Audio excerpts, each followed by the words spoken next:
Okay, so I got here at about 3:39, and I only drove about 5 or 10 miles down to the gas station to get my gas. I have just recently had my coil that goes to my distributor cap changed, and for some reason my car will not turn over. It'll start or turn over, but it won't go all the way. It won't catch.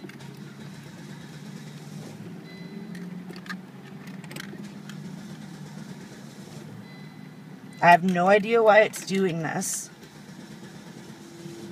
and I wish I had some idea, but I don't. So if anybody has any ideas as to what this problem could be, that would be awesome. Thank you.